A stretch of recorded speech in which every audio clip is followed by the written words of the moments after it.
welcome. I'm Chaiti Narula. India's biggest youth summit, India Today Mind Rocks, goes virtual after being a crowned event for 11 whole years. With 18 editions traveling across 9 cities, it has now reinvented itself in keeping up with the current times. India Today E-mindrocks 2021 will bring all the amazing mind rockers together in one mega pan-India virtual event through candid conversations about their journeys, their aspirations, their inspirations, and what have you. This is aimed at helping the confined youth of the country beat the lockdown blues. So a big welcome to all you mind rockers out there who have tuned in today. Today we're going to be bringing you some of the biggest youth icons on our virtual stage. The message is clear and simple. You are not alone. Today, from netas to superstars, YouTubers, from singers to mental health gurus and representatives from Bollywood, all are reaching out to connect with you. We here at India Today are giving you a chance to connect as well. Use the hashtag #MindRocks21 while you watch the event on the India Today website, our Facebook page, YouTube and Twitter. We'd like to thank our presenting sponsor, Jain University, associate sponsor, Magic Moments Music Studio, make every moment a magic moment, and insurance partner, LIC of India. Coming up is our first session where actor Kriti Sanon talks about her journey and how she made it so big in Bollywood. Take a look. Hello and welcome to Mind Rocks 2021, the India Today Youth Summit. I'm Akshita Nandagopal and I'm joined by a very special guest. Actor Kriti Sanon is joining me on this broadcast. Kriti, thank you so much for joining us. I wish we could have met personally, but you know, in these times, this is the best we can do. I know this is my first Mind Rocks that's happening like this. I'm missing the whole fun and the craze of the audience and the energy that it always has. Yeah. But where in these times we can't help it, and adapt is probably the new word. I think we just need to adapt to everything that's happening around. Kriti, you've been supremely busy. 5 films in the pipeline that you've got coming up. One recent was Mimi. And I think the question everyone asks is, do you get any sleep these days? You know, do you have more than 24 hours in a day? No, I wish I did, honestly, because I'm getting lesser hours to sleep and I love sleeping. Like, I can't function if I'm not getting like an 8-hour sleep, and I'm not getting that, honestly.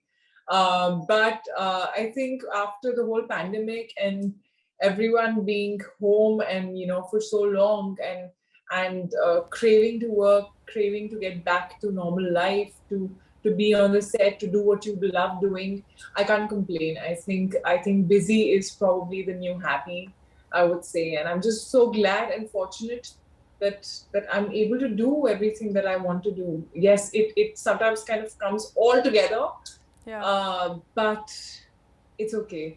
Without any pain, there's no gain, so it's fine.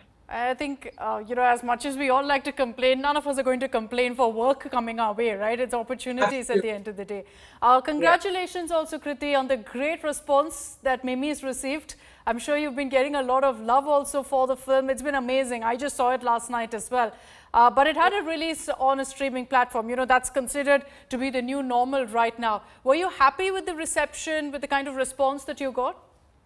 Yeah, absolutely. I was really overwhelmed with the kind of love that the film has gotten. And of course, like you said, you know, for me also I've always had my films coming in the theaters, and it's kind of weird to have an OTT release, especially for a film that was meant for theaters. Yeah. So there was this little bittersweet feeling in the beginning, but then, you know, when the film released and the kind of love that's poured in, I also feel that we're in these really stressful times where everything is a bit gloomy, and, you know, everyone's just been home, not been able to like go out, and, you know, kind of everyone's going through something or the other. And when a film like this comes and brings a smile to people's faces, gives them hope, gives them, you know, something to enjoy with their entire family, I think that has been a unanimous response that I've gotten. You know, people have watched it with their families, with their parents, with their children. You know, someone can I watch this film with my kids? And I'm like, please do, because most of the OTT content that has been around, I think, is more edgy, intense crime thriller zone. And there are times when you have to fast forward things, when you're watching with the kids or your parents. People end up watching it in separate rooms. And I think films for me, I think as a kid was always like it was a family event, that we kind of go to theaters with the whole family. We make this whole program, and I think with this film, people are feeling that after a very long time. Did you choose it because of that? Because, a story like Mimi, it must have been hard for you to relate to also to some extent. No, I mean, I think every character is different, and when the character is away from you is what makes it exciting. So for me, the story was very heart-touching, and it was entertaining, but at the same time, its core was very strong. It had heart, soul to it. It made me cry. It made me laugh. It made me feel like a roller coaster of emotions, which is what I felt, I want to do as an audience. When I'm watching a film, I want to go through like many emotions in one film, and at the end of it, I want to have like wet eyes but a smile on my face. I think that's what we all kind of, that feeling of, wow, I watched something good and I felt good about it. The character is very away from me. She's from Mandava. She's this girl who's feisty, who's like, she's talking to Ranveer Singh's posters. She's got big dreams. She's very, she has these, she doesn't take shit. And I feel like a lot of shades of her were very away from me. The dialect, the place where she comes from, I related to her dreams because I have, I saw those dreams of wanting to become an actor, believing in yourself, wanting to take, willing to take risks, But at the end of it, when what changes her, the surrogacy, and when they run away and that flips her life, and the whole transition to this, from a girl to a woman, and to a mother, and not being prepared to be a mother, but still being in that situation, and then turning into a mother with just holding that. Yes, that's why I asked, how do you relate to those kind of stories? I think with me, the process has been like, obviously I talk a lot with my director to understand the subtext and what the character is going through. But it is the journey of the character, to understand what she's going through at that point. What could be her feeling, what could be what is exterior and what could be more internal. So I think that's been my process. And I think every woman kind of has that little motherly instinct in general, which is there. I love kids, so I'm just glad that I do, because if I was like me in the first half, who's shouting at a kid for crying, I probably would have not been able to relate to the second half of it. But I love kids, and I think I have that slightly wanting to take care kind of a feeling inside that me. Instinct, that motherly instinct. Yeah, I feel like as a person also, with me, with my friends, with my sister, sometimes I can become a little bit of a mummy at times. Yes, I am a very logical person. I'm an engineer. For me, everything is about logic. So there were times when I asked, like, in the beginning, I asked Lakshman sir that, she has so many dreams. She doesn't want to become a mother. She hates kids. She gets this child and she forgets her dreams. And she doesn't want to do anything else. And she wants to, like, protect this child and be with this child. How? And he's like, because she became a mother. This is a feeling that you can't, there is the most selfless and unconditional love in this world is a mother's love. You've given us such, interesting roles. I think of Bareli Ki Barfi, I think of Mimi, and then now, in your Kitty, in your upcoming films, you've got an action flick also. You've got a myriad, sort of very different films that you've done, very different roles. How do you really cherry pick these? Do you think that, my next film should be something I've never done before, something that's completely out of the box? No, I don't think like that. Though I feel, yes, I think subconsciously I do get attracted to things that are new for me, that I haven't done, I haven't explored. If I come across a character that, I've done something like this before, it might not excite me as much unless and until the story is stronger than the character at that point, and I feel like I want to be a part of this. then it's a different thing. But otherwise, sometimes I think what scares you is what excites you, at least in my case. So, sometimes when I hear something and I'm like, okay, I don't know how I'm going to do this. Like that happened in case of me as well, where I was like, okay, the second half of it is so away from me. I don't know how I'm going to pull this off. And there's a huge transition. But that is what excited me. So I think I get drawn to things that slightly scare me a little bit, challenge me to some extent, and are different from what I've done. Actually, I was thinking the other day that all my next films that are coming, whether it is Hum Do Hamare Do, which is like a warm family film, there is Bachchan Pandey, which is a complete entertainer. I play a director in that, something I haven't done before. The dynamics that are there between my character and Akshay sir's character is very, very unique and very different and very exciting. There is Bhediya, which is like my first horror comedy, and I love my look in the film especially, and it's going to be surprising for people to watch me like that. There is Adi Purush, which is a complete history, mythology zone, a character which is, it has so much weight to it. And Ganpat, where I get to do action, and I have this dirt bike, and there is like a completely different fictional zone happening. And I just feel like all these none of them overlap each other in terms of the genre and the content and the kind of film it is. And that can be probably the most exciting phase an actor can be in, where you're doing so many things which are away from each other in terms of, the character, the zone, the genre of the film. Yeah. So I'm actually thrilled. You've been in the industry for 7 years now. Does it make it easier? Or do you think, the same pressure that was on you the first year, the first film that you made your debut with is still there because there's a certain expectation now from fans? It kind of, you get more confident with time, with experience. I feel I have also, over the years, evolved and constantly grown. And that's been intentional. Like I want to constantly grow and learn from every film and sort of become a better version of myself.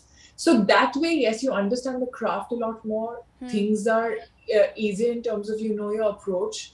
But at the same time, you have to reinvent yourself. You have to do something that you've not done. So it gets tricky as well. And pressure or the nervousness, I think is the same. I think I get the same butterflies when my film is releasing. I get the same butterflies when I'm starting a new film.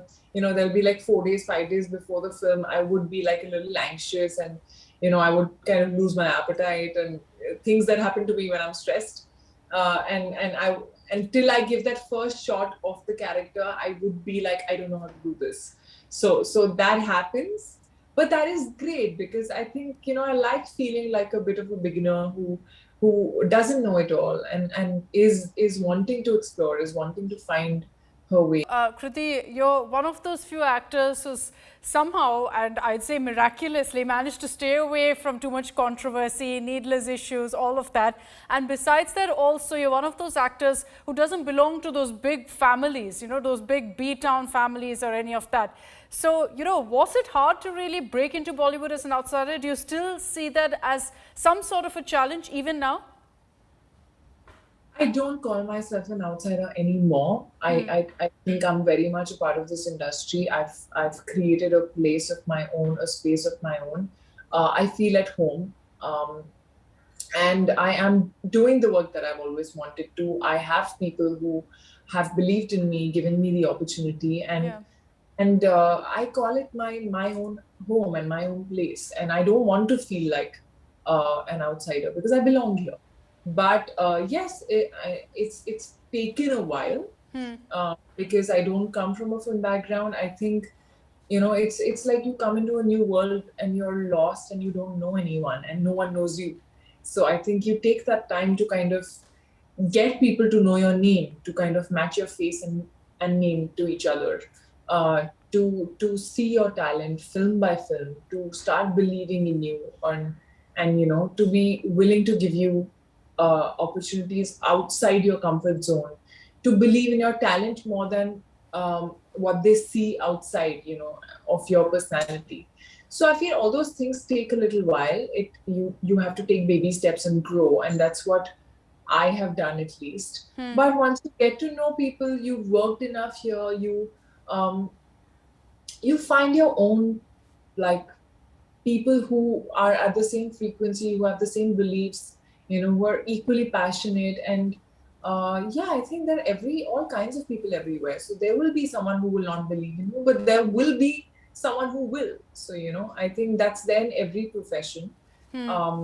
It's the awkwardness at filmy parties has reduced a little, but I still don't love going to like fully filmy parties. I prefer partying with my own set of people a lot more. But that's me as a person. That's my personality. And controversies, I don't know. I mean, they could happen. Never say never. It's not like you don't want to jinx it. Yeah, it's not like I'm trying to get into one. It's not like I'm trying to willingly stay away. I think it's just my personality. I think I am a bit of an easy person who people will not really have an issue with. And that's how I've been. So I think that's probably the reason I don't like controversy. So I'm not around them anymore. The reason I asked you that question, Kriti, also about, how you made it big in Bollywood really is because very often there's a certain narrative about Bollywood and the film industry here in India that it's not always about talent, that you have to have the right contacts and that's when it takes you a certain place. Would you agree with that? That, it takes a certain amount of influence, certain amount of contacts. It's not always that actors like you can make it big with just talent. See, I don't completely believe in that. Yes, of course, if you have influence, you have friends, you know someone, it's going to get easier for you. But eventually, I feel like talent is what shines at the end of it. You need to be aggressive and you need to be a go-getter and you need to be driven and ambitious. And I think when you are all of that, you end up like, I don't care if I don't see it as a problem if I have to reach out to someone and say, I want to work with you. And that's okay. And, I think eventually if you're doing good work, you're driven, you're ambitious, you are a go-getter, I think eventually people see that. And it's, at the end of it, everything is a business, If you're bringing something different to the table, if you're adding value to what you're doing, then you will get work. Yeah. So I don't think that I mean, I didn't have any contacts.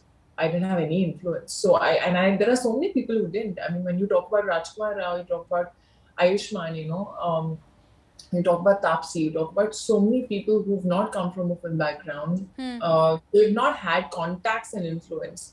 I mean, Anushka Sharma also, when she came, or Priyanka when she came, it's not like they came with contacts. Yeah. Eventually, yes, you build relationships. I think I do believe in that. I do believe in like building my own equations and relationships with people who I feel have, similar beliefs, thinkings, who I kind of connect with. And that sometimes I think you need to take your relationships forward, you need to sort of, that is something that stays, when things are going wrong, when your films are not working, those relationships are going to still be like, there around you. And I think that somewhere helps, yes. Kriti, my producers have put together quickly a rapid fire round that they want me to do with you.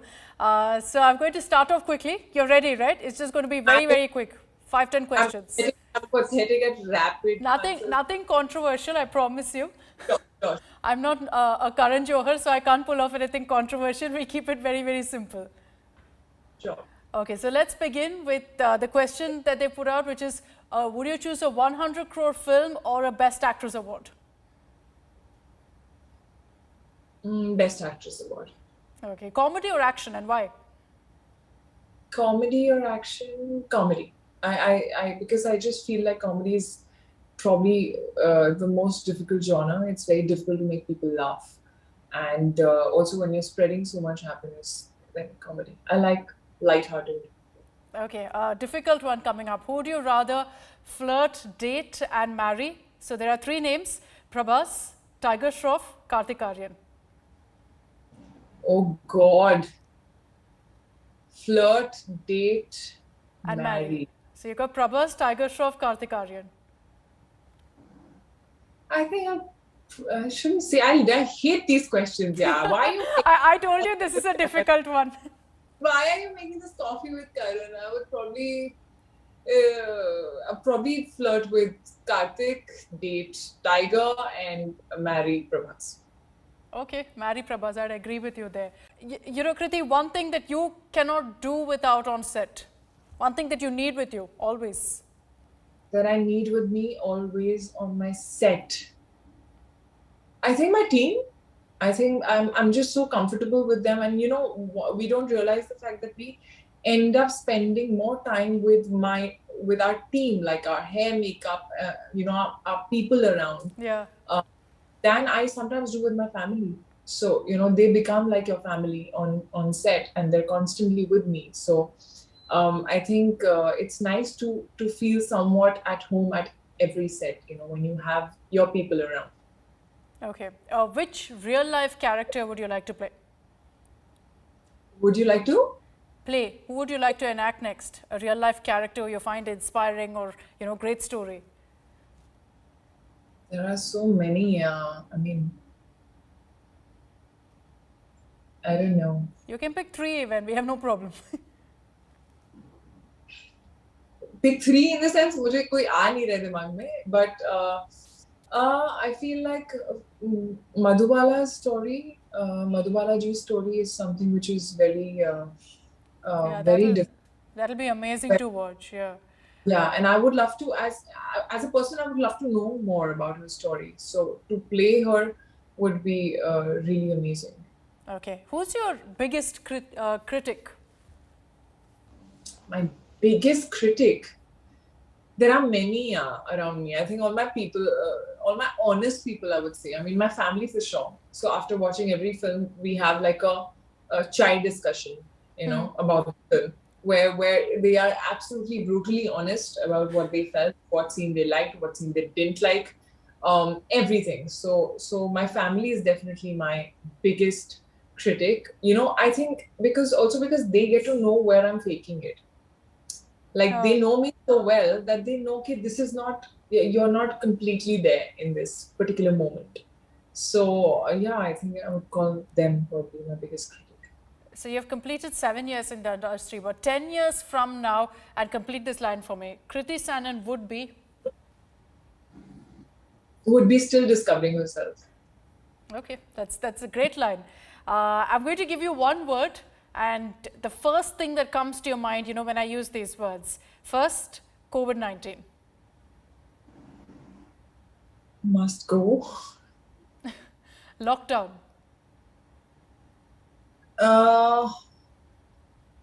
Lockdown. I think a pause button, I would say. Maldives. Dream. Trolls.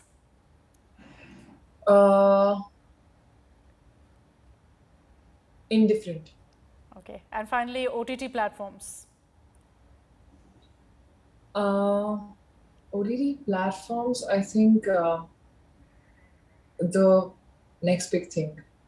Okay, one difficult question also coming up, Kriti. Who's dearer to you, Bitti from Bareilly Ki Barfi or Mimi? Yeah. Why do you let me choose? I had to do it.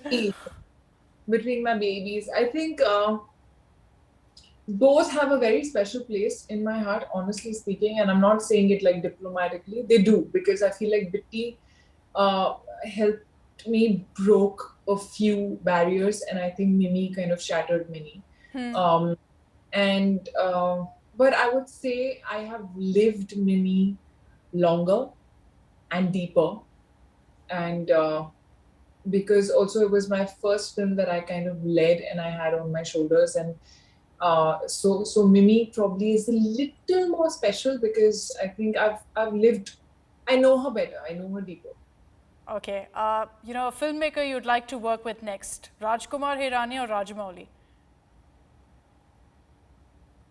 I'm not.